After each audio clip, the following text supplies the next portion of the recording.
My conversation today is with scholar, practitioner, and content creator Chris Cogger. Chris has risen to notoriety in the academic and practitioner communities in esotericism and Western ceremonial by way of his published work on Substack and his channel MYSTAI, which is replete with academic discourses on esotericism as well as interviews with top practitioners and scholars. He also co-hosts the Living Mysteries podcast with Anthony Powell. Having recently returned to his full-time academic studies, Chris and I sat down to discuss the theory and practice of theurgic ceremonial, philosophy, the value of hymns in practical magic, esoteric archaeology, and much more. I'm Ike Baker, and this is the Arcanum Podcast.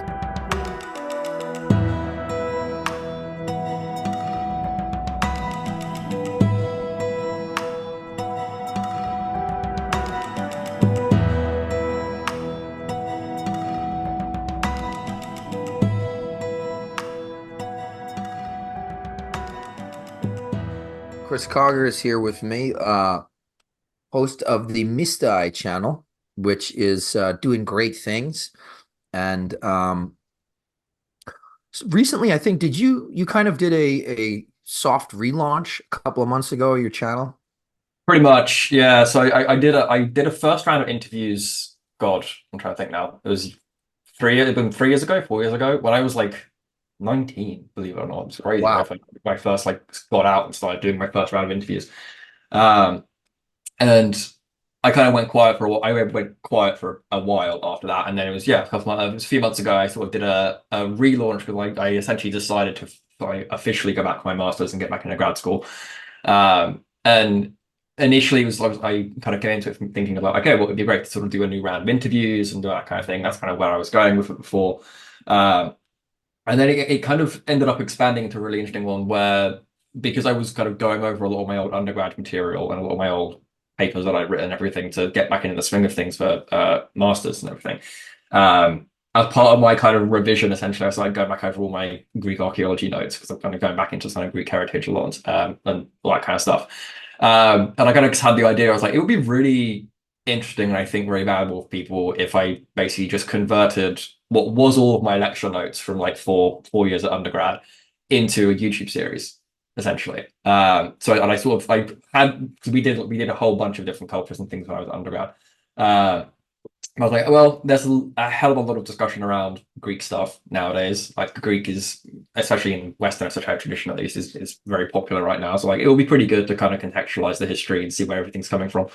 So I ended up making an entire series, which is almost done now, actually, now I think about it. We have, I think, 4 episodes left, which are all on Greek religion now, which I'm very excited for, that are going to come out in the next month or so.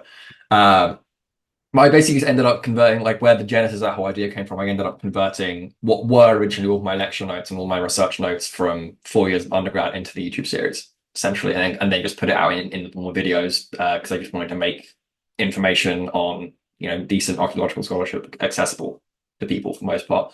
Because that's kind of where I'm coming at a lot of this from. I come at this first and foremost from an archaeological perspective. I was kind of trained in philosophy. I minored in philosophy and anthropology at undergrad as well. So that's kind of my two-pronged approach, right? I come at it from an archaeological perspective, but I'm also coming at it from a philosophical, primarily Platonic perspective on things. But I'm looking at the intersection kind of as the archaeology of ancient magic, especially, right? So especially in late antiquity.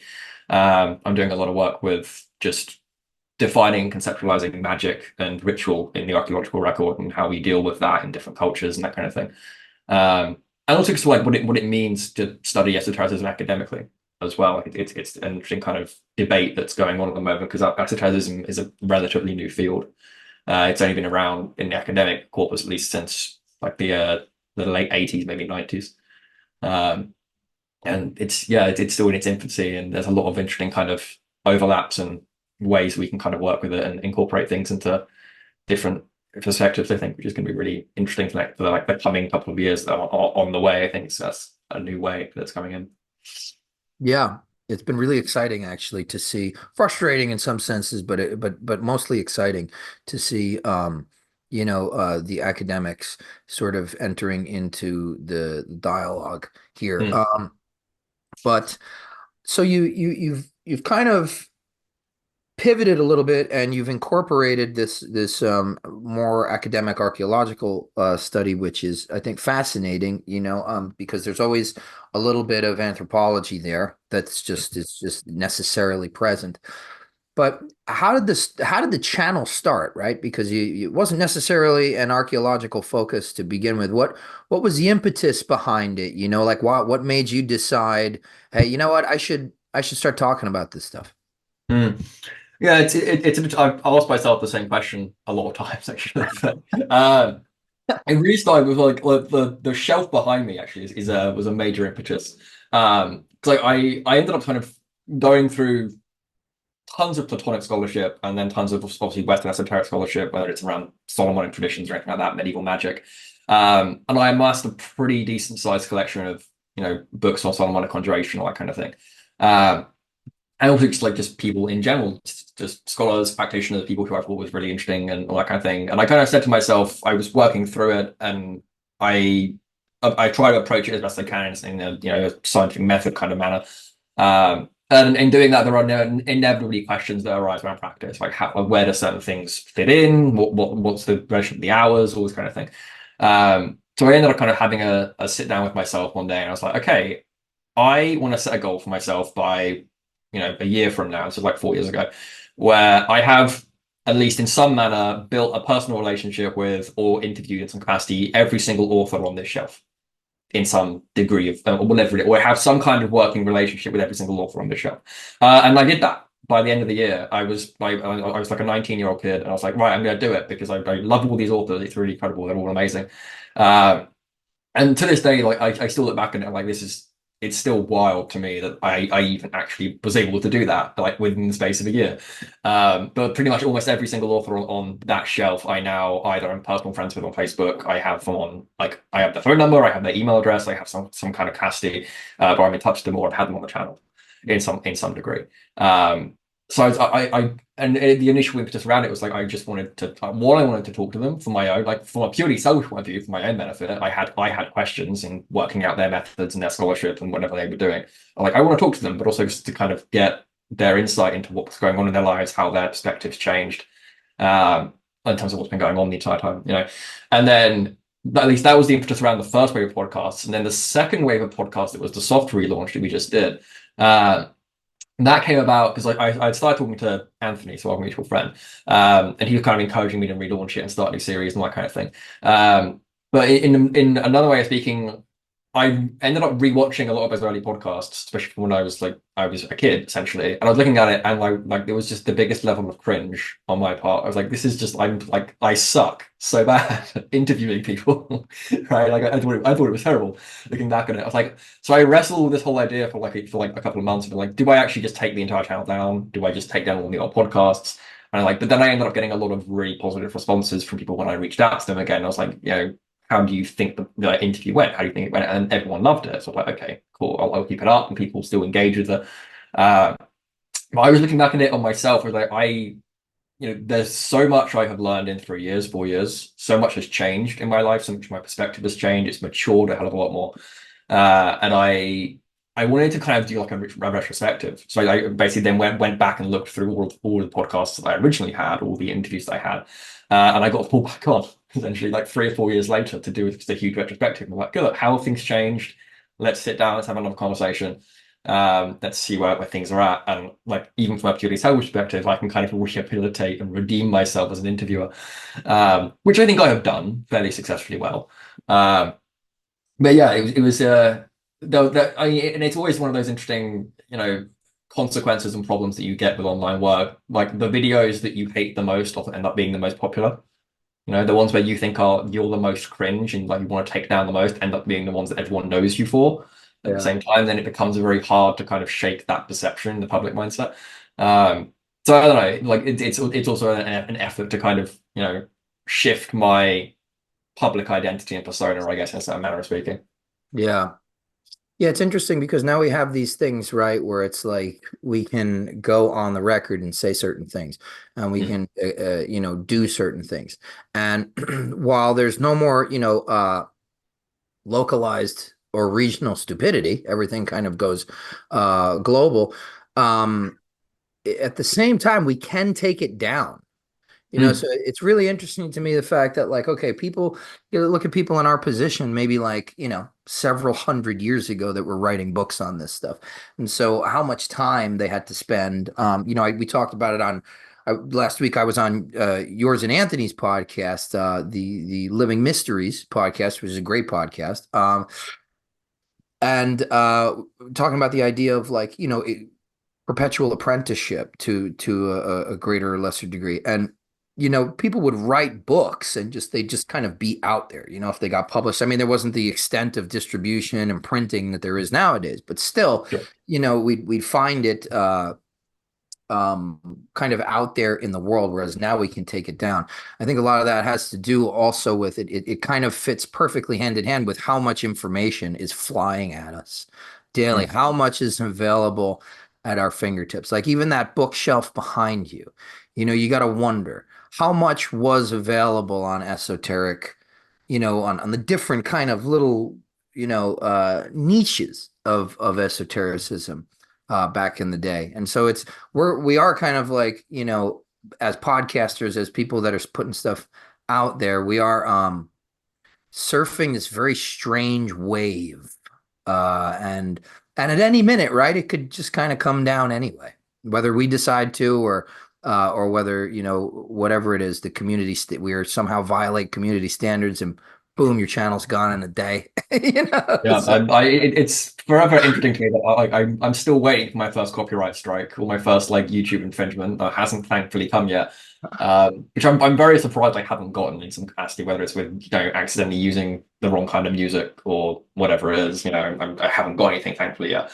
Other than like a massive swarm, like a swarm of scam accounts that I get in my Facebook DMs and Instagram DMs saying yeah. I violated some kind of community standard. But yeah, no, it's it's an interesting debate because I think we take for granted in the modern world how easy it is to get access to information, especially esoteric information. And I've harped on about this a couple of times, and it's always sort of fun to see people's reactions to it. We know, or just the notion of it at least. I'm fairly confident in saying that we know more about a lot of historical currents of esotericism, say Hermeticism, Neoplatonism, today than anyone in the Renaissance did, right? And any of the major Renaissance scholars that we idolize, whether it's Dee, even though he's more like an early modern, but Dee, Ficino, Platon, any Pico, any of these Renaissance scholars, they're incredible in their own right. They're innovative. But as far as sort of historically accurate goes, there are questions there, right? 100%. But we know a lot more today about, or we are in a better position to reconstruct like what an ancient Hermeticist is doing, or what a Neoplatonist is doing, than they were in the Renaissance, right? But there is, at the same time, there is an interesting kind of resistance to doing that. There is a public perceptual image that's been built up around these Renaissance scholars. They are kind of infallible, right? I've often joked it's that, like, even in Catholicism you have the doctrine of sort of papal infallibility. We have a notion of almost Renaissance scholar infallibility nowadays, right? Yes. People back onto the Renaissance, they think that oh well, whatever a Renaissance scholar is doing must automatically be correct because this is just the way it's done. It's like, well, take a second to step back and ask whether they actually know what they're doing, right? How much of the degree of what they're experiencing, what they're engaging with, do they actually know what they're talking about? And some of them are understandably very innovative. They're very interesting. I love all the Renaissance scholars. But we know a lot more about like the historical currents, than they do. Now, of course, there are questions a lot of the times when you're getting into esotericism and sort of transrational experiences of the divine, the good, the beautiful. Whether they're getting closer, if they're operating through intuitive practice or anything like that, or they're communicating some sort of unknowable truth that's unknowable by sort of Leon or sort of discursive thinking, that's kind of a separate debate. I think like there's a distinction that needs to be made between sort of locating esotericism historically versus experiencing esotericism in sort of the imagination. Yes. And it's debatable because these things, especially when you're looking into, if you map it out as a kind of cartography, right, kind of landscape and a map, esotericism is a kind of like its own country, right? It's its own kind of reality, its own realm that you experience, and sometimes that realm, that modality of thinking, that modality of experience, it gets very messy when you situate it in historical currents. And the biggest example of this, and this is one of the things that I'm, at least when the next 4 episodes of the Greek series comes out, I think it's gonna, it should hopefully illustrate this point very, very well. we have a very kind of sectarian or secularist view of religion nowadays, right? And I don't think enough people contemplate or really understand the consequences for how we understand ancient magic and ancient religion. Our modern view imposed onto religion has, essentially, right? So as a core example, the very notion that you can define religion or spirituality in any kind of capacity as a separate kind of category in your living experience is entirely a consequence of kind of postmodern relativism, right? It's kind of relativistic philosophy that we're living in kind of a, you don't take it as authoritative truth anymore. So you can relegate it to a separate category of existence that you can kind of choose to engage with or not engage with, but it doesn't really affect your perception of truth or reality. That is a very modernist idea. And we can invoke, if you go to any ancient culture, right? So, well, I won't say any, I'm going to go that broad. Egyptians and Maya, for example, don't have a word for religion. Like it doesn't like the word it just doesn't exist as a separate concept in Egyptian or in Yucatec Maya. I'd say as an example. It's only post sort of 1700s that the term sort of religion in that sense starts being used as a separate social category. So when we think about that, and it has obviously affected how we interpret magic as well, right?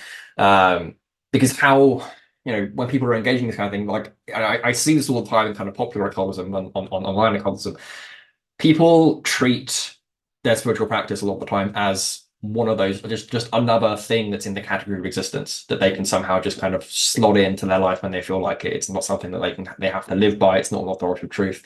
It's not any of this kind of stuff. And that has consequences for how we experience, kind of really put ourselves in to what we call the phenomenology, right? So the subjective experience or the lived experience of somebody who is existing and practicing in that world, say 1,000 years ago, right? Because they don't have that distinction. They don't have the same metaphysical distinctions. Another really good example of it is I've seen a few modern translators of Plato do the same thing, where they will translate soma as matter, right? So soma is body, and the problem you have with it is that Plato has no conception of matter. Right, the hule or the hule, right, which is like kind of like the matter accretion that Aristotle uses in his terminology of forms. That's post Plato. Plato doesn't have that terminology in Timaeus, for example, right? So the closest that he uses to the term matter is soma, right? It's body, the ideas, the forms, the world soul, whatever it is, right? So if you are a modern scholar or you're a modern practitioner who is using the term matter, or your own kind of subjective viewpoint is that matter exists as a separate entity, and you're reading Plato and you read soma as matter, you are imposing a metaphysical distinction on the Plato that he didn't have, right? Which inherently kind of skews your entire perception of what Plato is talking about and how he's doing it. And the worst example of this that we've seen with and this is in a way, I don't want this to be an entire rant about scholarship, but a lot of the way modern scholarly Platonism has progressed is kind of completely diametrically opposed to how Plato intended his work to be received. The notion that there is a theory of forms that's put down in the dialogue is also very questionable, right? Plato never explicitly tells us there is a theory of what he's doing. He lays out a series of dialogues in the way that we can kind of secondhand, as a second order term, infer that he's like, oh, well, he kind of has this idea of a theory, but it's not a theory, right? Because again, theoria is its own. When you look at the evolution of the concept of theoria as well, that's another entirely other thing that is very, very different, right? So like our modern idea of theory is very, very skewed from, say, Plato's idea of what theoria is. If you go back to kind of Iron Age Greece, so even pre-Platonic in that sense, the notion of theoria carries this notion of pilgrimage. Right, a theoria is a pilgrimage to a sacred site with the intention to view a sacred object, a cult object, usually a statue or some kind of object that's relevant in say, a mystery cult, for example, or anything like that.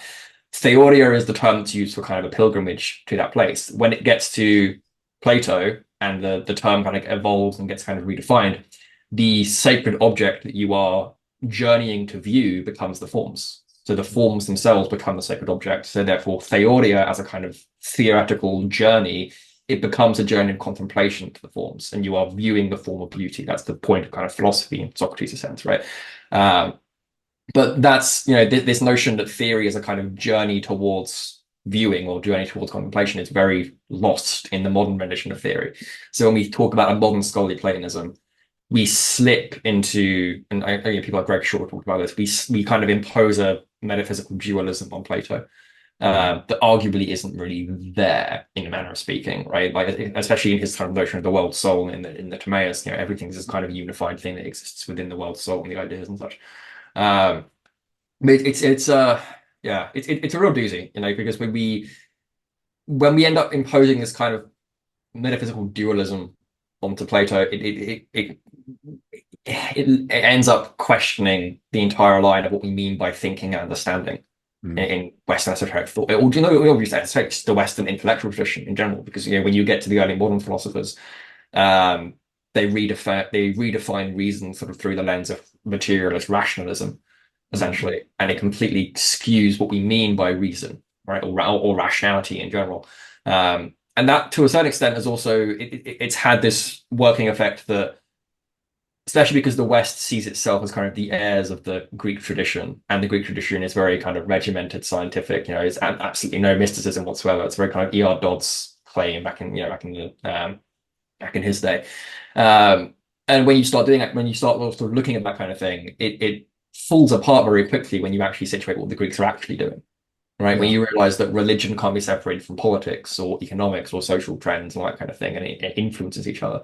But it's a bit of a mess. the current like scholarly tradition with Plato is sometimes a bit of I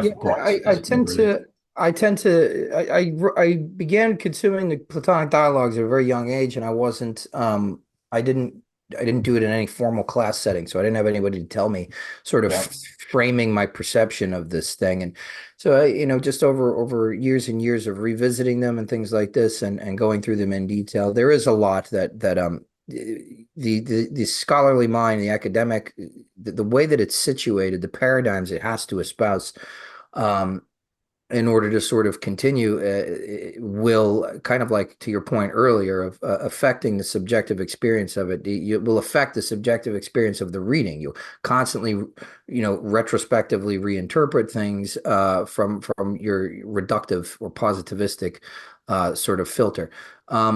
As far as the dualism, I find that Plato really has there's an existential dualism that he's constantly referring to, which is being and becoming, particularly in his epistemological text. And he never directly refers to the forms or gives us a fully fleshed out theory. He typically will point to them or infer to something beyond the source of episteme itself. And I think, but one of the strongest arguments for the idea that he was trying to posit some sort of metaphysical distinction is in the myth of where he's telling us about, or, technically Socrates telling us about the soul leaving the physical cosmos. And this is sort of the continuity of consciousness that happens there. But not only that, more importantly, is the repercussions that happen there, right? The people who were pieces of shit in life get tortured. And then you get to, if you were okay, you get to rest for a little bit, and then we draw lots to see what kind of life you get. So, and obviously he's talking about this in a symbolic way, but Socrates breaks the dialogue to say, look, if we were convinced of this myth, it would save us. So there's definitely, that's the most interesting thing about the Platonic dialogues to me, is that it will break the fourth wall sometimes and go out of its way to, because you got to think about it. You can't really mince words. You can't really, they didn't have word processors. They had to sit down and write this stuff out, and so everything you have to imagine what that would be like for somebody, and how deliberate they would have to be. How much more how much holistic, like we're saying, the lens of the world being holistic and not compartmentalized into these little things that you can pull off the shelf like books. I'm going to read this today. I'm going to be this guy. I'm going to be a magician today. I'm going to be a scientist tomorrow. The documents themselves had to embrace a sense of holism that I don't think that we understand anymore. There was, especially since the advent of the novel. Right, all these kind of like character development and subplots and foreshadowing, all this was also taking place before the novel and, and things Yeah, like so like it forms part of the sort of the hermeneutical worldview of how you interpret certain things, right? Yeah, it's a it's an interesting idea because there is an inherent alienation from the divine that Plato has, right? Like I mean, we see it in the Phaedo, the Phaedrus, the descent of the soul is inherently presented negatively, but there is there is this kind of essential alienation of the soul from its kind of higher layer of being or its higher perspective, or whatever it is. We can kind of go around in circles all day arguing over whether there is an alteration in consciousness that ends up happening in that descent as well, which I think it probably is. right. But like the thing as well, I think people are always the problem that I think people have with Plato a lot of the time is they read it as a text, right? And that's kind of the problem. It's meant to be a dialogue, right? And the interesting thing with Plato is that Plato, especially if you like look at the Timaeus, for example, it's phrased almost as a cosmic drama. It has a lot in common with the Athenian drama, right? Like the way it's kind of written. Plato as a dramatist is an interesting thing, which is interesting as well because he never puts himself as a character. He's always speaking through other characters on stage, right? Which is its own kind of interesting debate of what happens. And that gets into the whole discussion of sort of how accurate his portrayal of Socrates is in comparison to also the Platonic Socrates versus the historical Socrates. Well, this idea of Plato as a dramatist, and this was something that really came up recently in one of the classes I was teaching, or one of the lectures I was giving. The problem we have when we read Plato purely as a text is we apply sort of our modern notion of what reading is onto the dialogues. And the problem we have is that a lot of the time, the modern notion of how we understand reading is inherently as a passive, or like a passive scenario, right? It's a passive activity. You kind of sit down leisurely to read, and you just kind of absorb information.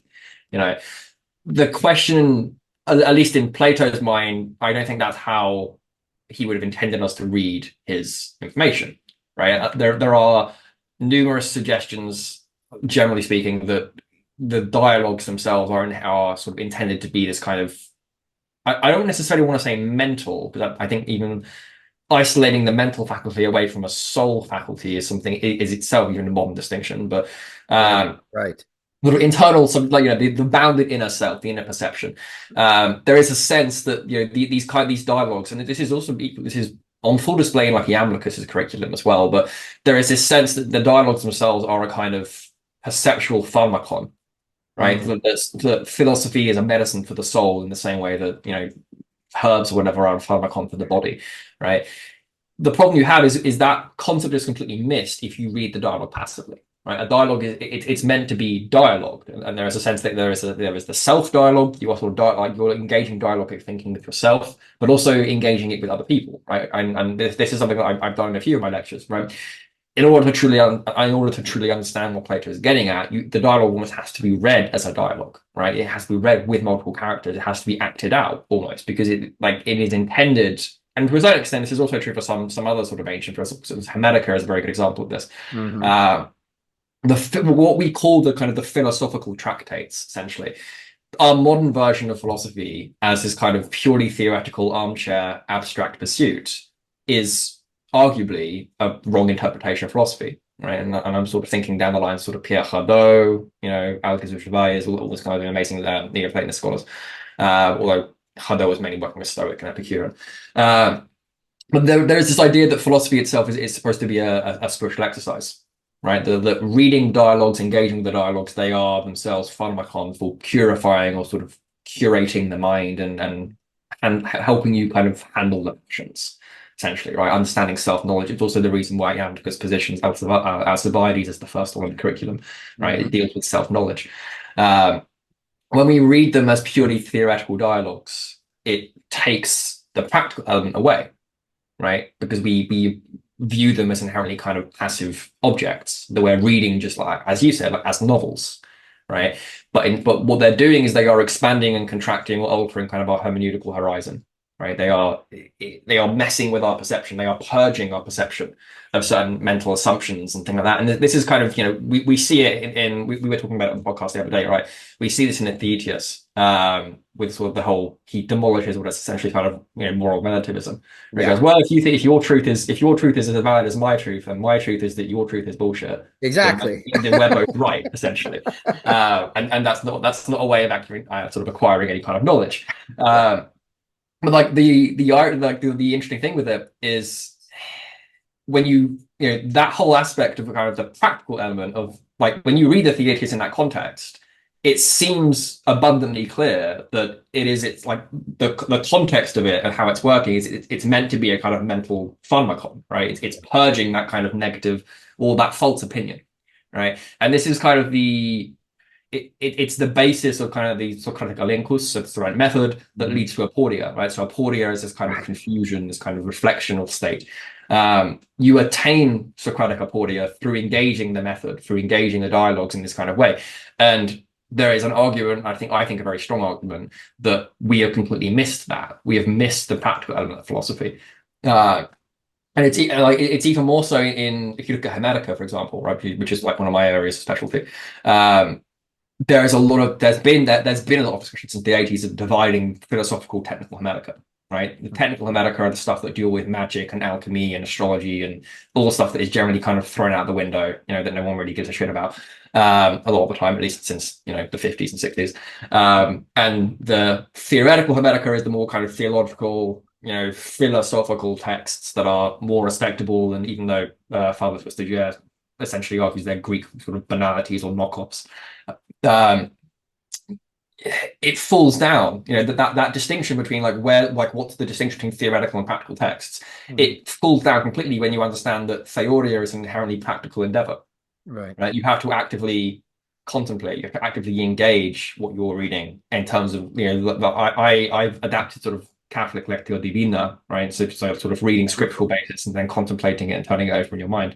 I've adapted that to Platonic and Hermetic curriculums as well. So if you're looking at Ilea, right? So if you sort of take out, or even if you do bibliomancy with certain Platonic texts or Hermetica, you pull out certain quotes and certain sections, and then you kind of contemplate it in an active mode in the same manner as Lectio Divina in the Catholic and Orthodox Church. That produces its own, it purifies and purges the mind or the perception of false assumptions, which generates the Socratic aporia, which if I'm going down Greg Shaw's route, it kind of cultivates that sense of emptiness that minimizes your capacity for kind of self-aggrandization, right? Which is what we see a lot of people not really doing nowadays, right? People engage magic a lot of the time, and it's usually in service of passions, in service of their own opinions, their own kind of deals and all that kind of thing, and it just serves to kind of, it's self-defeating at the same time, right? And Iamblichus kind of figures this whole thing out. This is in I think it's like in his discussion of sacrifices and the MYSTAI, it's like book 5, book 6. He says, you can't trust the images from the goes, right? The goetes, the sorcerer. You can't trust them because they are inherently false images. Like methodologically, practically speaking, they may be produced in the same way. And this is the wider kind of theurgy versus magic debate, which we can maybe get into. But he says, they may be practically produced in the same way, but the functionality is very different between theurgic prayer and goetic ritual, right? Theurgic prayer is attaining that Socratic aporia, that emptiness, and also purifying the luminous occama to minimize the passions. Whereas if you're working on images and things from a goes or a sorcerer or whatever it is, they are fueled by passions. They are fueled by these kind of self-defeating, what we call them, harmful emotions, that kind of thing, right? That just serve to sort of undermine you. And then in doing so, the more you engage with them, and I think he has this amazing little quip in there, which, like, the more you engage with them, like, or everything a sorcerer wants to do to somebody else will get done to them. Because they just kind of they self-aggrandize, they engage their passions, and then every time they kind of try to fulfill their appetite, essentially, because it's disrupting that kind of Platonic order of the soul that we see in the Republic. In doing so, they feel the kind of the pangs and the issues, and the appetite just gets stronger and stronger, even though they are claiming that it's fulfilling their lusts and all this kind of thing. Every time you fulfill a lust, it just gets stronger and stronger. That's the whole thing, particularly with a lot of the physical and emotional impetus towards the gratification of these things, these extremes, can feel like a fire. But the thing is, you feed the fire and it just gets bigger. It doesn't, and I'm not speaking from any sort of philosophical context. I'm speaking as an addict. It's purely physical. I'm an addict in recovery, So Yeah. that's exactly what it is. And it's interesting too, because in the Theaetetus, actually, that the term that he uses constantly, I think it's the first time he introduces it within the Platonic corpuses. Socrates keeps calling himself a midwife. I'm just a Yeah. midwife. I'm helping you bring to birth these ideas. And let's see if we can actually bring something to birth, or if it's stillborn or dies in the womb. It's very interesting, the way, and then it ends up being, you have these ellipses, not even actually, but these kind of to be continued, these sort of Mm. cliffhangers, always pointing towards something else, something that we've come a little further, but we still are sort of chasing a rabbit that we can't seem to catch. And there's always this illusion at the end of the major epistemological dialogues, like the Cratylus, the Theaetetus, Sophist, and Statesman, and all of those are part of the Iamblichian curriculum, actually. So Yeah. right in the meat and potatoes is in the center of it. They end off by disproving a lot of things, and then kind of saying, look, there's truth has to be somewhere, because otherwise nothing could exist, right? Because we're talking about things that are philosophically true. We're not talking Yeah. about things that are in the modern context. If for something to be philosophically true, it means it is not subject to change. It does, which means it isn't born and it can't die. So sort of these eternal sort of essences. But it's interesting to me, because I haven't asked the question yet, and I wanted to pretty early on, but it definitely sounds like you are a practitioner. For those who maybe just be introduced to you for the first time today, we've established Mm. you as a serious scholar and as a content creator. But I wanted to talk a little bit about, if you're willing, your practice. I know you talked a little bit about Solomonic. Mm. There's connections there to the PGM, et cetera. So, well, why don't you tell us a little bit about your practice? Yeah, absolutely. Yeah, so it's an interesting thing. So probably the best way to explain it. My practice will probably look weird to people who are only interested in magic, which I think is probably, it's a good option for me to sort of elaborate on certain things. And it builds on a lot of the theory that we were just talking about. So I would identify my practice, at least today, as primarily theurgic as opposed to magical. And I'm it's part of that distinction between theurgy and magic. So this has been a long-standing debate over, like, what point is something magic, what point is something religion, at what point is something theurgic, and what's the distinction between all these kind of things. It really it falls down when you understand kind of the history and the evolution of the term theurgy, right? When it's introduced via sort of the Chaldean oracles in general, it's not inherently a Platonic term. It is a term that is adopted into Platonism. And then obviously it reaches its kind of flowering capacity with the Iamblichus for the most part, who sets the scene for the later Platonists. But there is no, and this may be somewhat controversial to say, in my opinion at least, there is no sort of practical difference between theurgy and magic, right? In terms of what you are actually doing, in terms of the actual ritual practice, they look almost identical, right? And this has kind of been, especially even in the public mind, it's been very common for people to kind of chase this kind of archetypal theurgic ritual, and I have an assumption that Iamblichus is, in De Mysteriis, he's writing this huge commentary on some long lost ritual text that is instructing us with a very specific kind of ritual.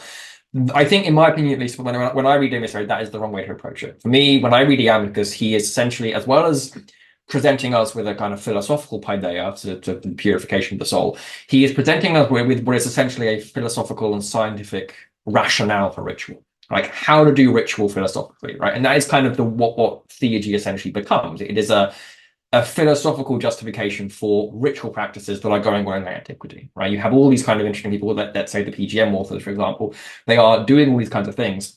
And there is this impetus among the Neoplatonists to kind of find a more, I'm not going to use the term holy, because eros doesn't really appear in a lot of Greek pagan dialogue. It's very uncommon to appear in Greek dialogue.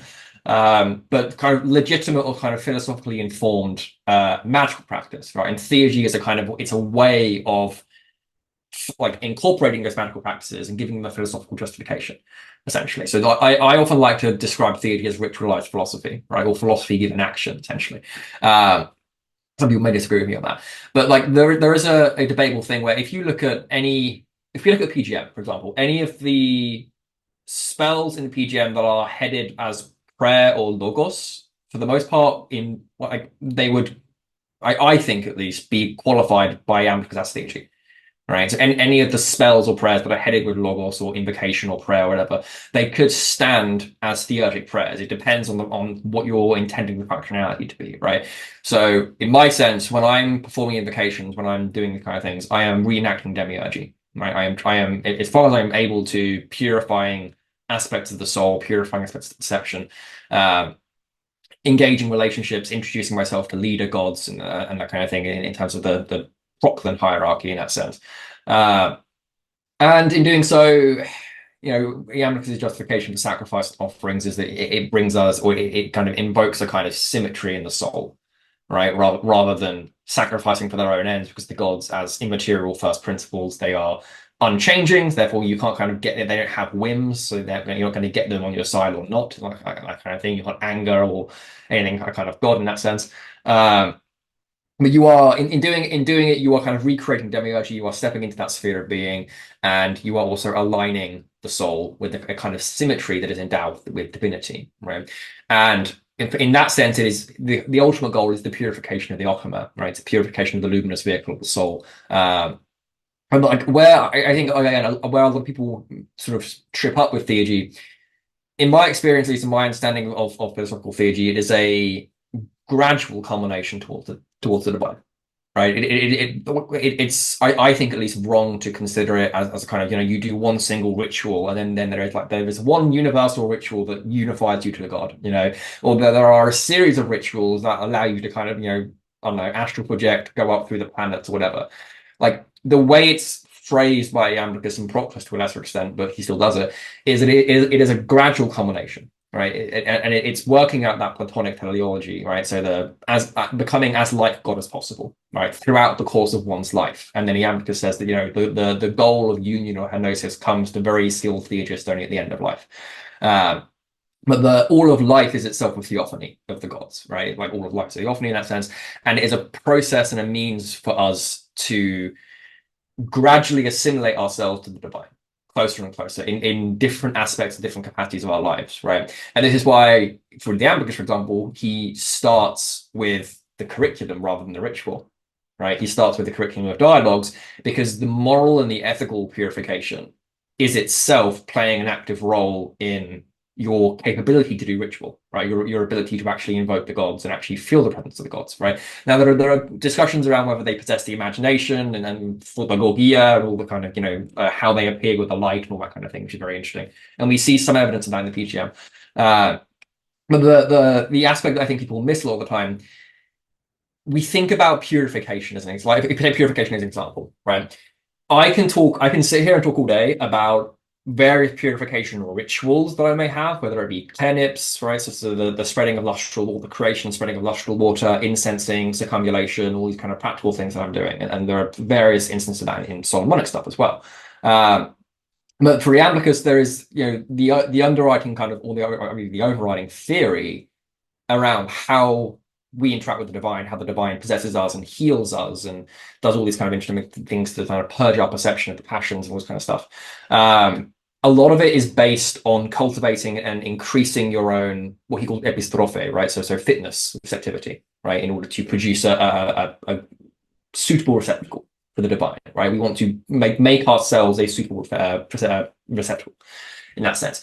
And that is done on every level of being. So there absolutely are purification rituals that you can engage with, whether it be turnips, whether it be bathing in certain capacities, or cleansing rituals, that kind of thing. But the moral and ethical kind of education that comes from engaging with Platonic dialogues is itself a kind of ritual, right? It is itself a kind of cleansing pharmakon, because the dialogues themselves are literary pharmakon, right? The letters, the ideas contained within them are themselves purative. They are purgative medicine, right? They purge sort of false perceptions. They trigger this kind of aporia. And the reason he starts with the moral and ethical obligation or that kind of education is that stuff is necessary before you reach the state of doing magic, right? Like if I was, if we were sort of basing it on our last podcast, like with what you were doing, like with the Golden Dawn, it's the same thing, right? You start in the outer Absolutely. order. You start with the outer order, you learn the philosophy, you learn the working materials, and you don't do any kind of magic until you reach the inner order. It's Right. to a certain extent the same working theory, right? You need to purge the false beliefs. You need to kind of purify the aspects of the soul that are self-aggrandizing and are, if I was to use a Plot Highland terminology, looking downwards into the absolute evil rather than contemplating upwards, right? And you start with the moral, the ethical, the intellectual education in order to do that, because that is purifying and purifying the aspects of your soul that think those things that are themselves kind of obstacles for deities to kind of come in and work with us, right?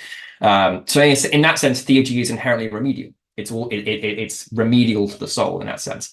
But it's its own kind of interesting debate. But in terms of actual practical practice, my practice is primarily drawn from PGM. That's one option.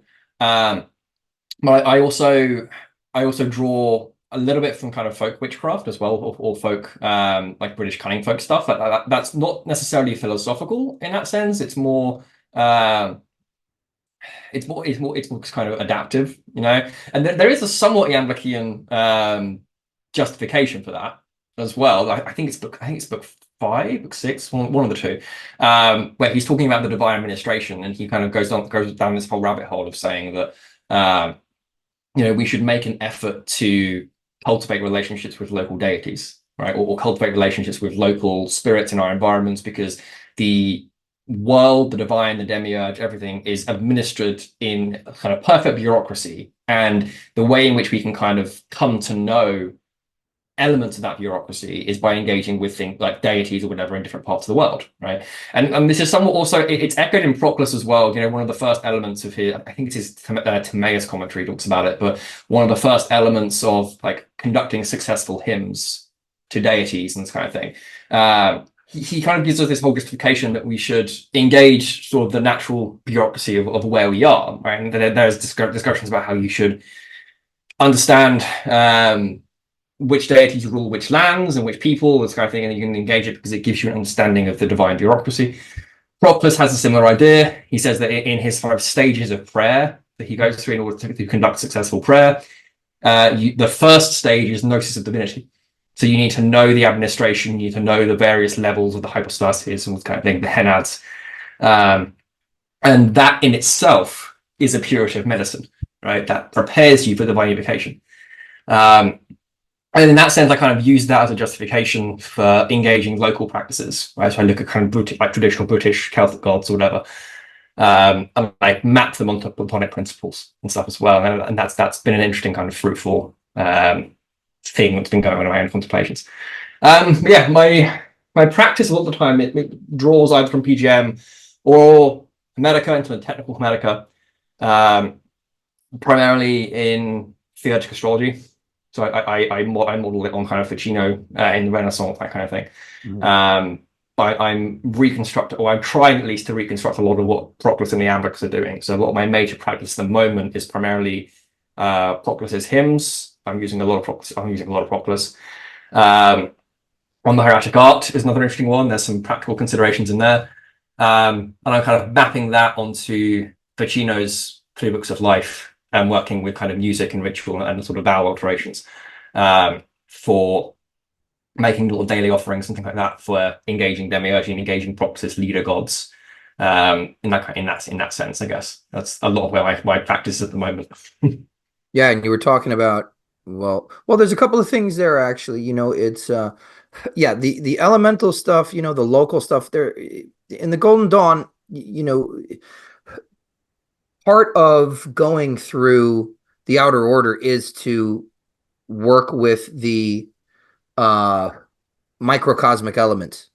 Yeah. So because we're not trying to leave, and or disacknowledge, or we use this word transcendence, and people, there's a lot of, especially in the stuff that we talk about in the occult and magical communities, philosophical communities, there's a lot of debate in terms of how to define these words.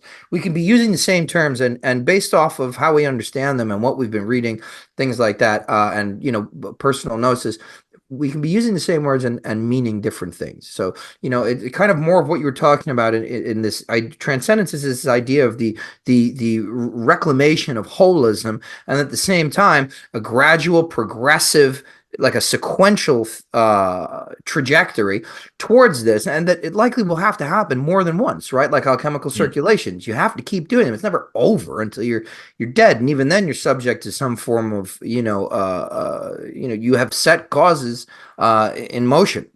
So that will be something that you have to deal with. So you're never really fully free of these things. You just have a level of autonomy that is semi-divine, quasi-divine. I think but that requires that we work with the elemental and local parts of the self, right? We have a local part of the self, and so yes, to constantly work our way sort of outward or upward, just to continue in the tradition of that sort of vertical trajectory, that sort of hierarchical moving outward. But that's very much a thing in the Golden Dawn. I think that's why initiation is really important with the right group at the right hands and stuff like that, because you're going to learn a lot about yourself and a lot about those sorts of elemental things.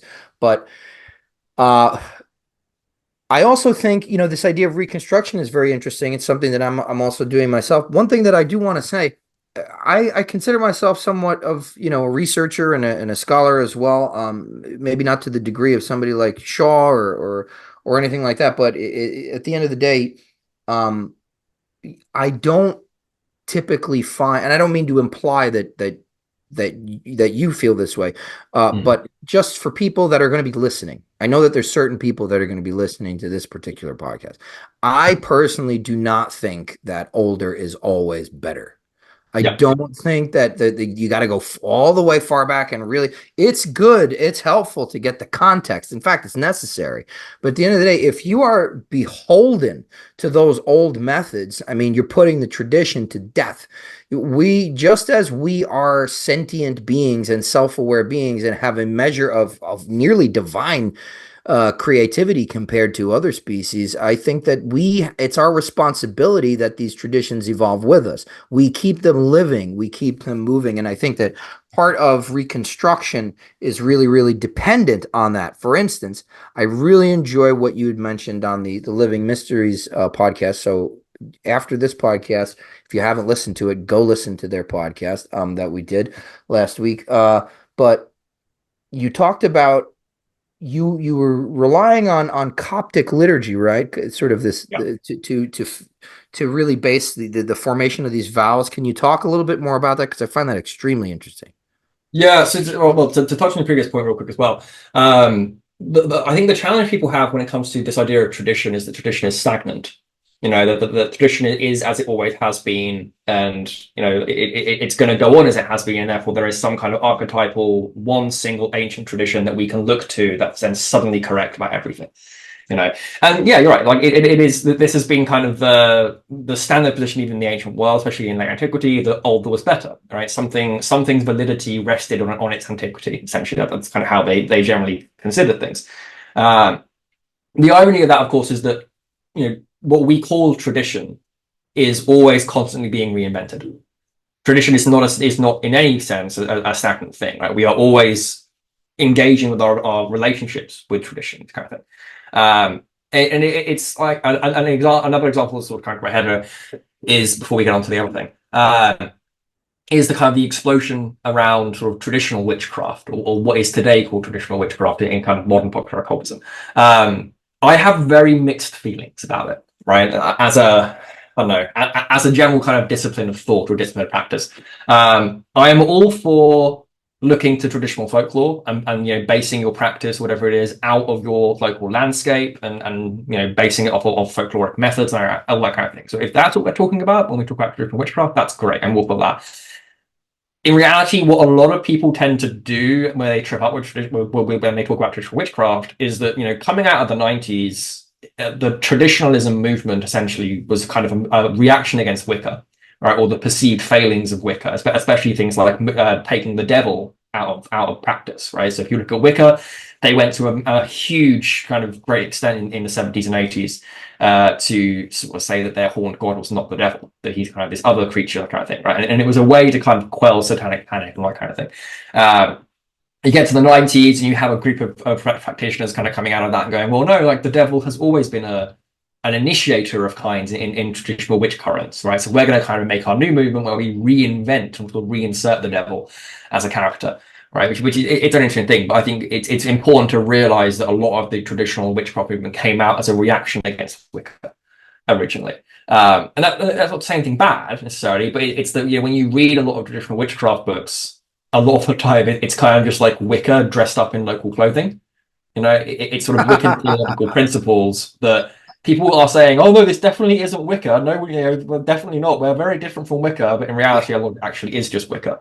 Not that Wicca is bad. It's fine. I have a lot of great friends with Wicca, and it's great. You know, but there is this sort of inherent kind of interesting dichotomy around tradition because we're always reinventing it, right? And at the same time, I always kind of raise this debate with people where it's like nobody that we consider living a traditional life ever thought of themselves as doing so. They were just doing what was modern at the time to them, and they were living their lives and doing the right thing. It's only like tradition as a concept, right? This is like the concept of the traditionalist movement or traditionalism movement is inherently a reaction against the perceived failings of modernity, right? The only reason you turn back to tradition a lot of the time is because either you've had it, like you've grown up in that environment, so like it's the way you've always done it, or, and we see this a lot with arguably men's mental health right now as well, right? There is a massive bunch of movements on social media around men's mental health and becoming the traditional masculine archetype, whatever it is, right? The traditional Western man.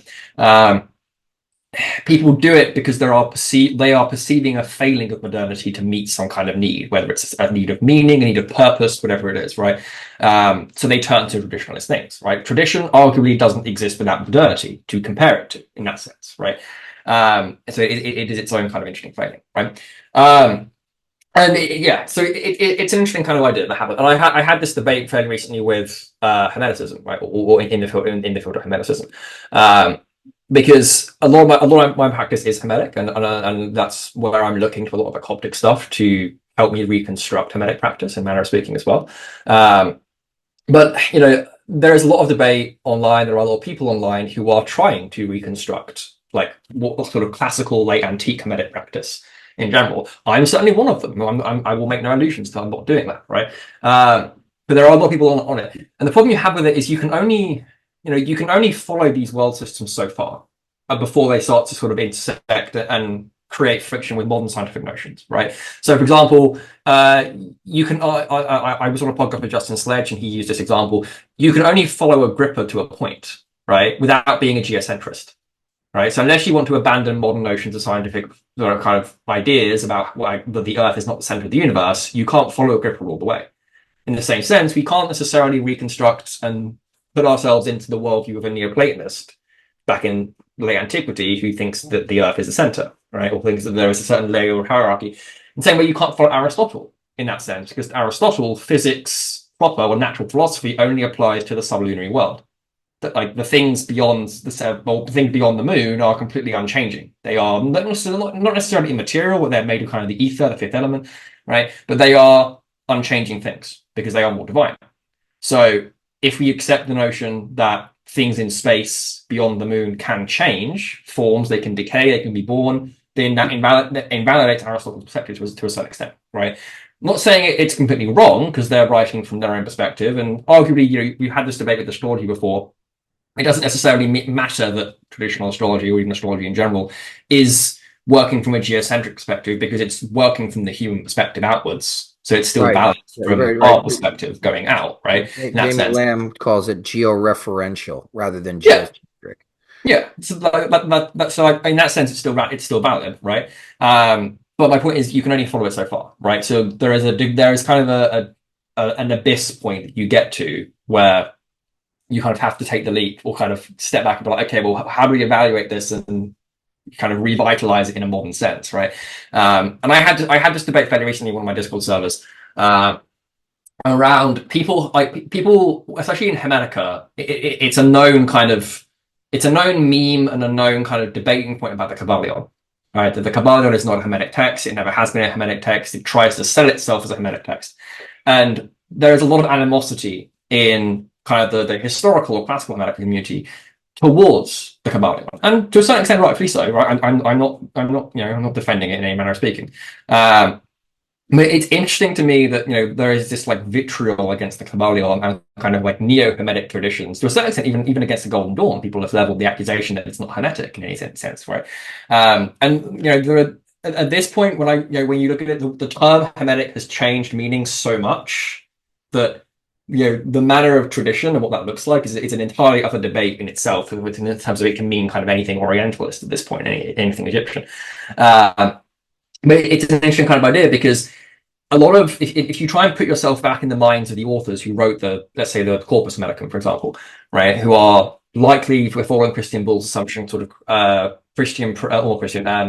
Egyptian priests who are working in kind of a middle Platonic milieu. They're trying to communicate Egyptian theological wisdom to Greek audiences, perhaps in an effort to get patronage because their temples are closing down, because they're being annexed by the Roman Empire.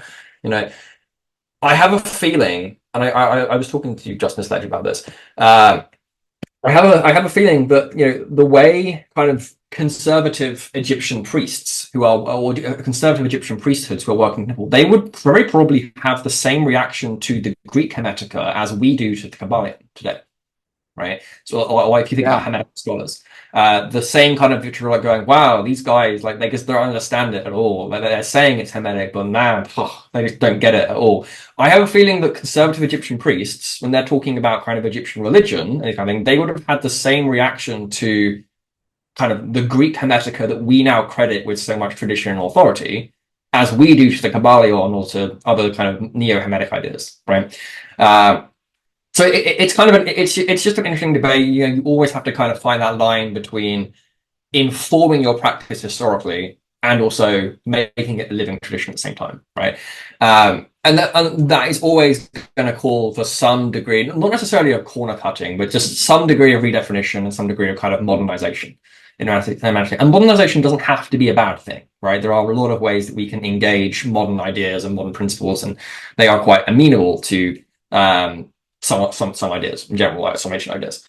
And to a certain extent, and this is, we live in a world that's very interconnected, so it's a lot easier for us to do that, right?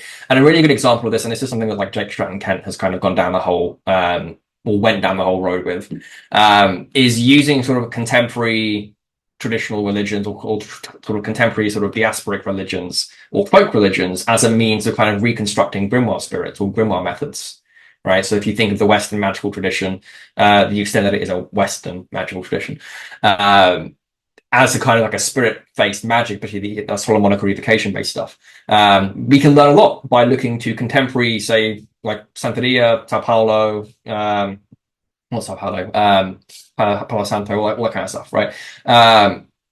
Interesting. We can learn a lot from these traditions and sort of repurpose it into sort of modern grimoire work, and that's really interesting. There's a lot of interesting people doing that. For me, I tend to start with, I tend to start with the more conservative stuff and then kind of work forwards into more liberal expressions of things, right? In my line of thinking, if I can establish, in the very least, kind of a very firm foundation of what I'm doing, then that gives me the ability to be a bit more liberal and interpretive with certain practices. So to repeat what I said in the other podcast, because I have a fair bit of experience with Solomonic stuff, right? So Solomonic Renaissance magic as well. Or at least late medieval, I should say, because I primarily work with Cameron and Lucidarium. That's not really Renaissance, but I always kind of had this working assumption that, like, if you want to understand Goetic liturgy or sort of Goetic evocation, Solomonic evocation, one of the best things you can do initially is to go and be part of a Latin mass, right? Because a lot of it is based, especially the medieval conjurations and things for summoning demons and everything like that. They are essentially based in Dominican exorcisms. They're essentially just Dominican exorcisms set in reverse, right? Or they're exorcisms set in reverse, essentially, because they're summoning it, right? But in that sense, a lot of the grimoires, they presuppose priestly training, right? They presuppose clerical training because that's kind of the environment that those things are kind of circulating in. So for me, short of actually going and training as a priest and learning to, perform mass and lead mass, I was like, okay, well, the next best thing I can do, in the very least, is go and actually witness a traditional Latin mass. So I went and found like a local Catholic or traditional Catholic or old Catholic church. And I sort of sat in for a variety of masses. Like, can you just show me how this works? Right? Can you show me sort of the general liturgy of the mass? Can you show me kind of the general procedures? And things like that. And when you do that kind of thing, the things that are usually missed, or if we were to invoke the PGM, the do the usuals kind of things that are not explicitly written down, they get missed in the grimoires. Now, there are also debates around whether the grimoires are idealistic as well, whether they present kind of the idealized ritual versus what you're actually doing in practice. And I think that's probably true. I think I highly doubt a lot of the grimoires are meant to be read as literally as they are. That's another debate.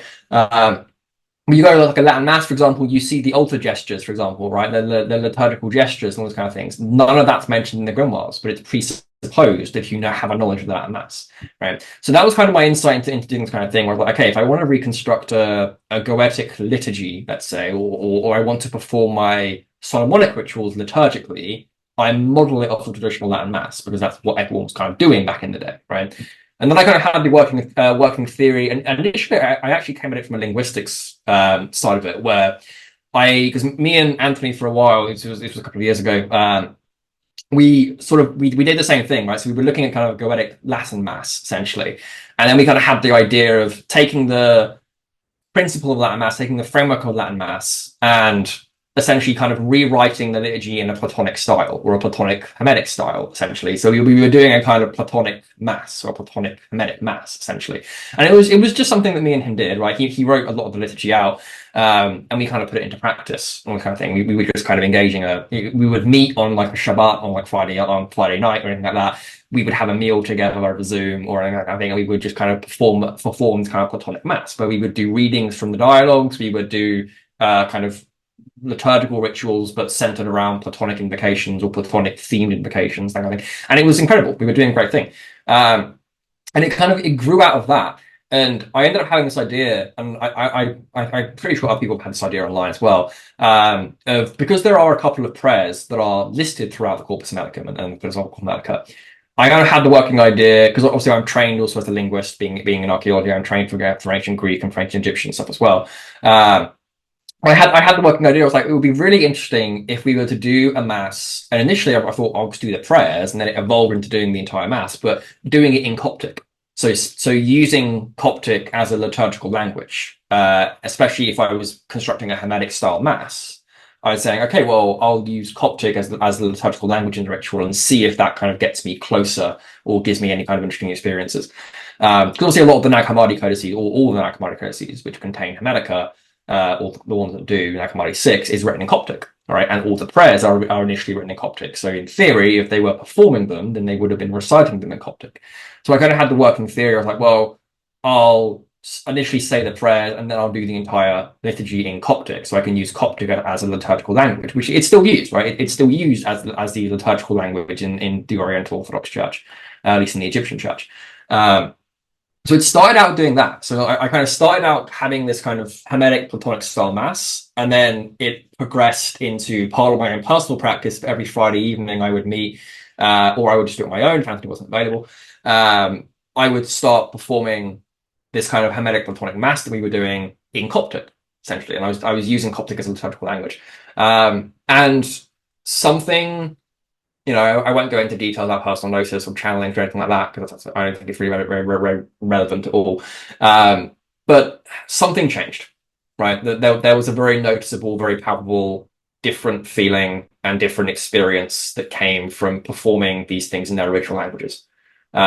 And that's something that I like rationally, my rational mind, if I was to invoke Plotinus, my Dianoia, my discursive thinking can't explain, right? I can't grasp that. I can't really put any words to it, but there was a subjective experience why something was very different. Whether that was like a psychological preconditioning of being like, well, it's an ancient language, so it's going to be much more powerful kind of idea. Maybe, I don't know, right? That's a potential option. But something changed, right? I was doing it in Coptic, and so I had a very different experience of the mass from doing it in English.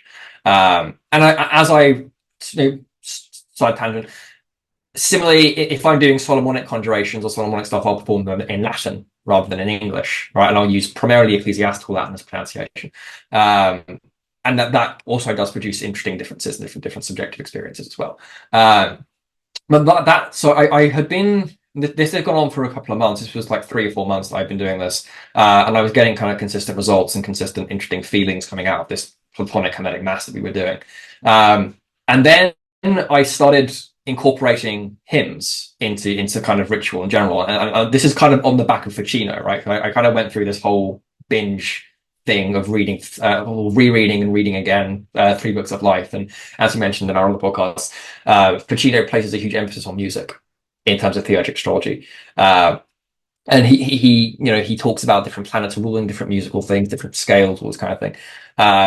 And there is this suggestion of musicality in the Hermetica as well, right? Discourse the 8th and 9th, you have that vowel singing that goes on. And Bob Hanegraaff and Christian Bull have both kind of reconstructed various different iterations or variations on that vowel scheme, and there are various ones. It definitely seems like the author of that treatise, the Discourse 8th and 9th, they deliberately misrecorded the vowel sequence and the names. They deliberately misspelled them because it implies initiation, right? They have a very kind of strong emphasis of how powerful these words are and these vowels are if they are sung and performed in their right context. It seems very apparent that the author, whoever it was, deliberately obfuscated the correct pronunciation or the correct order of the vowels. So the version that we are reading in the Discourse 8th and 9th is not kind of the original practical one that would have been done in ritual. It is a deliberate obfuscation to kind of throw people off who aren't initiated, who don't know what they're looking for. If you are initiated, you do know what you're looking for, and there are variations from the PGM of the 2 names that appear in that treatise that are very different, and they're also palindromes as well, which seems to suggest that they are the originals. So it's kind of like a weird patchwork stitch. So I'm basing some of the practical ritual off the Discourse 8th and 9th, but then I'm also drawing from the PGM to get the original divine names, and also basing the vowel iterations on Coptic liturgy, which is being performed. So there's so much kind of working parts that are kind of all over the place that are doing it. And it's taking a while to kind of to do everything. But I started incorporating hymns into rituals, essentially, based on the theory and the stuff with Ficino, doing the astrological timing and things like that. I have a lyre as well. It's like a Greek lyre that I play in rituals. So if I'm doing any kind of hymn or I'm doing any kind of invocation, I will sing it to lyre as well, or I will kind of do a mode or a scale that is associated with a certain planet as well. So like, because invocations are inherently performative odes at the same time as well. They are odes to the leader gods in Proclus. I work with that, but when I started incorporating these hymns, I started looking to Coptic liturgy as opposed to Catholic liturgy as a way to sort of see how I should perform the hymns, right? Because one of the things that people often mistake when it comes to the vowel chanting and that kind of thing, they just chant the letter, right? Like it's just the single letter, and they just sort of stay on the same note and kind of project it out. When you look at Coptic and how they perform certain liturgies or certain hymns, things like that, even a hymn that is very, very short, like written in like a single verse, it can go up for like half an hour, 40 minutes, because on every single vowel they oscillate up and down. Right, so it's like, rather than just getting a single projection like an they go and they just kind of oscillate up and down. They go all over the place with it, and they do that for every single vowel. Right, so there is a very distinctive style to the vowel alterations in Coptic. It's somewhat, we see it in the Armenian church as well, actually a little bit as well. But there's a distinctive style to hymn singing in Oriental Orthodox, right? And to a certain extent, in Eastern Orthodox as well, but it's more pronounced in the Oriental. So I was looking at that and I was like, okay, there's clearly something that we're missing here when it comes to, reciting the vowels or singing the vowels. So I ended up modeling a lot of my own invocations and a lot of my own, especially the recitation of divine names, things like we see in the PGM. But also we see it in the Iamblic as well. Iamblic is very keen on the Borges Magical, or the a sim on the matter, right? So the meaningless names that he calls them. I model sort of my recitation of those names now on Coptic hymn or Coptic liturgy, in terms of how I sort of oscillate on the vowels and things like that. And that's definitely it's made my my singing voice quite powerful. I still suck with pitch. I'll be honest. I'm not a great singer. But in terms of actual power, in terms of projection, I've become very good at it because I'm projecting these vowels all the time. But the way he was kind of reconstructing it, it's produced some very interesting results for me. That I wouldn't have thought about if I hadn't looked to a living tradition to see kind of how they're doing it, right? And it's like that to me is a really great example because if you look at the Coptic stuff, right, they are number one. Coptic is the Egyptian language. It's the final stage of the Egyptian language, and especially in the churches in Egypt, it absorbed a lot of the local traditions, right? So a lot of the ways that Egyptian priests would have gone to him the sun or him whatever else, it get like a lot of those ideas culturally get absorbed into how they're performing their ritual, so there is an argument that can be made that it absorbed some Egyptian practices of vowel singing, and there are a couple of references where like vowels or baboons and priests alike hymn the sun as it rises in the morning with vowels, and men would listen to the Egyptian priests sing their vowels because it's more melodious than flutes. Right. And then when you think about it, it's like basic recitations or basic vocalizations of vowels. If you're just singing on or you're just harping on a single note, that isn't melodious, right? It's just a single projection. So the idea is that the vowel recitation, and also to a certain extent, I've started expanding it more into just vocalization or recitations of divine names as well. They are meant to be melodious in there is a melody to them, a certain kind of rhythm and a musicality to these things you do in ritual, right? And there is in a manner of speaking, there is a kind of a Platonic foundation or Platonic theory to this, right? If you take logos as an idea, right, the idea in the Iamblichus is that the demiurge kind of sows these suntenmata, right, so these tokens or these symbols into the universe at the dawn of creation, right? When he's kind of making the entire universe, he sows the tokens of the Platonic ideas throughout the universe.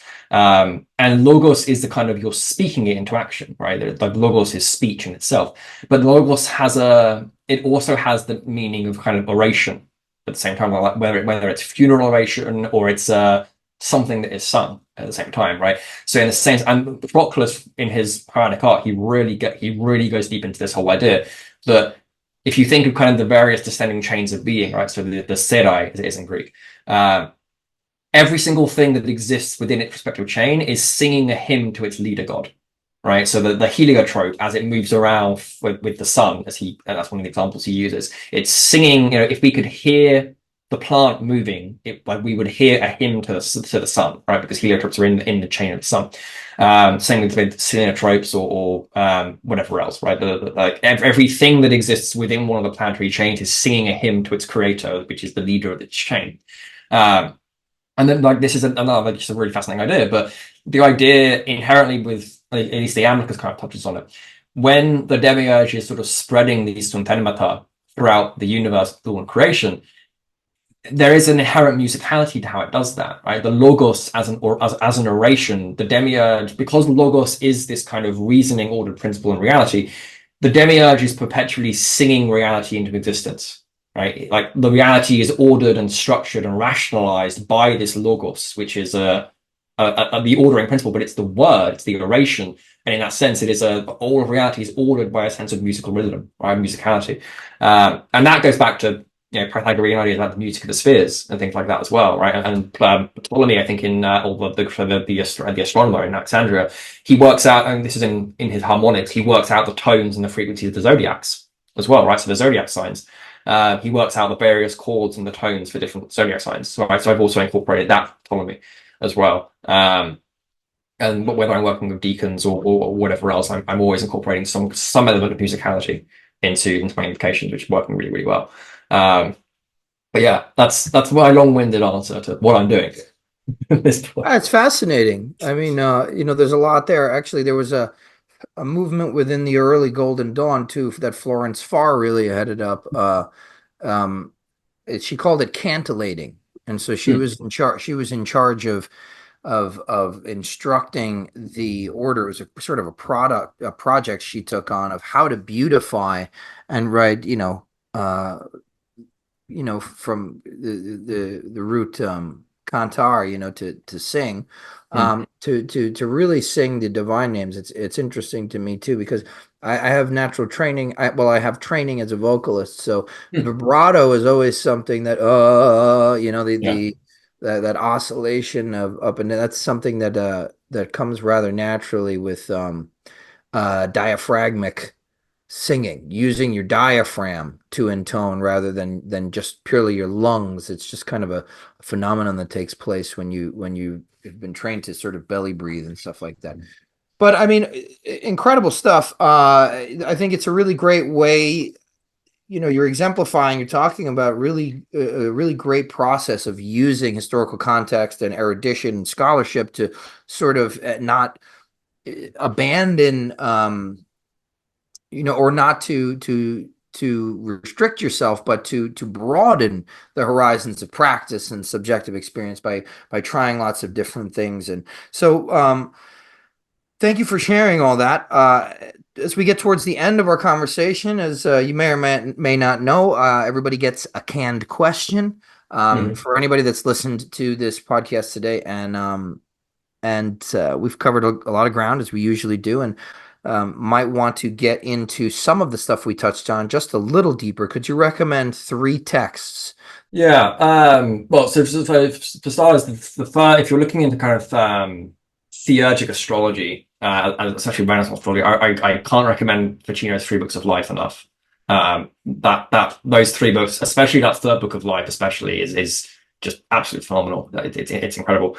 And that's forming a lot of kind of my astrological practice and my perception of astrological magic and stuff at the moment. Otherwise, I think Proclus's on the Hermetic Art is also very, very good. That's another excellent one. And I'm down the line of Proclus. So I can't. There's another one on Proclus's hymns as well. I can't remember the author off the top of my head, but there is an excellent academic on Proclus's hymns as well. If you just type it in, it will come up. That's another option. I think what else? I think Greg Shaw's Hellenic Tantra is another really great one. If you're trying to reconstruct the Amicus's ideas, and that kind of thing. But yeah, so Ficino's 3 books of life, definitely. Proclus, or really anything by Proclus, if you can read like his elements of theology, but that's incredibly long. But on the Hermetic Art especially, and Shaw's Hellenic Tantra is a sort of a great sort of, it will set you up for Iamblichus's curriculum, sort of the perception of the divine in Iamblichus for sure. Yeah. Awesome. So what else is going on for the MYSTAI channel? Is there anything that you want to talk about or quickly plug? Yes, think. So I got the next 4 episodes are all, so the Greek series is coming out. I think we've got 4 episodes left of that, and they are all going to be on Greek religion, which is going to be very exciting. So I'm sort of looking at the evolution of religion in Greece and also just different modalities and structuring sort of Greek religion stuff. That should hopefully be very interesting for people. I do. So I have a website, and I was teaching, or I have been teaching for the sort of whole past year. I've been doing a lecture on Hermetica, so sort of like doing taking the Iamblichian Paideia of the curriculum and applying that concept across to the Hermetica to try and reconstruct a Hermetic curriculum or a Hermetic Paideia, using essentially sort of all Hermetic texts, along with Iamblichus's theurgy as a background for the ritual, and also things like the PGM and looking at Hermes and things in the PGM. That has been very, very fruitful. That's been very interesting. We had a really great, I put it live every single week for all this year, and we had a really great cohort that's gone through that. And we have two classes left of that, and then it will be packaged together and uploaded to my website in some capacity, so you can get recordings of that. So again, if you like everything I have said today and want to apply it to a Hermetic practice, that's going to be your best option, I think. That's a thing. But other than that, like I'm in a bit of an interesting spot because I pretty much I go back into grad school pretty much like 2 weeks from now. So I'm back in London 2 weeks from now. I'm kind of somewhat scaling down a little bit, right? So my online presence is going to greatly reduce to a certain degree. I'll still be around. I'll still be on Instagram. I might upload the occasional YouTube video a bit more. But my online presence is going to go down a little bit. I'm just going to be busy with research. But that's an interesting thing. So my website will hopefully stay up. Everything else will go up, and I will probably still upload blogs and stuff on there. And my Substack is also an option. So I have a Substack that's on my website. also on my Instagram as well. I've done a couple of translations of Byzantine Hermetica on there as well. So primarily, it's mostly like magical herbal texts for the most part. So there are a lot of interesting Byzantine Hermetica that are grouped under the technical Hermetica, so stuff like the Brontologion, the Pedisismon, all that kind of thing. And I think the two I've translated, two of the ones I translated are from Hermes on the plants of the 12 planet on the plants of the 12 zodiac signs, and Hermes on the plants or herbs of the 7 planets. I've done 2 translations of those. And they are interesting. They work really, really well with kind of Ficino's astrology, because they're essentially herbs and plants that are related to the 7 planets and zodiac signs, which you can incorporate into, if you understand about Melosedia and astrological kind of remediation and healing and the Acta Mathematica, you can use a lot of those herbs and a lot of those substances and things in that kind of theurgic astrology as well. So I'm working project device to kind of eventually make my way through different technical Hermetica and sort of get a working list of materials and correspondences and things that we can use in theurgic ritual. Because that is kind of the working theory. Psellus quotes, I think it's Proclus, he quotes that the purification of the luminous occama, the purification of the soul is done through various herbs, stones, substances, that kind of thing. So in my mind, I was kind of thinking, okay, well, I want to know what those are. I want to go back and find out which stones, which herbs, that kind of thing, and how they relate to different astrological things. So I'm working on texts like that. Primarily, I'm working through the Byzantine Hermetica. So that's really good. That's also, so Substack's a great place to keep up with any translation research that I'm doing.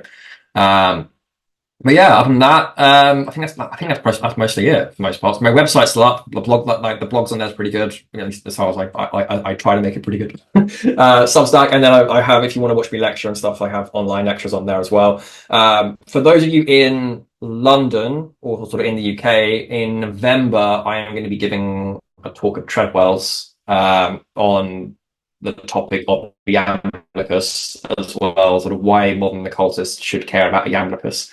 And that kind of idea, which is going to be very fun. That will hopefully also be recorded and uploaded somewhere. I need to talk to Christina, the owner, about that, but that's another option. But I'm going to be in London for the next year anyway, so I'll probably end up doing other talks, maybe with Prometheus Trust or anything like that, just in London as a whole. Right? So I want to move more towards in-person live events than online stuff for the most part. I'm getting increasingly frustrated with online communities a little bit, so I want to reconstruct like in-person stuff. So that's kind of where I'm going with it, but at least for the next year.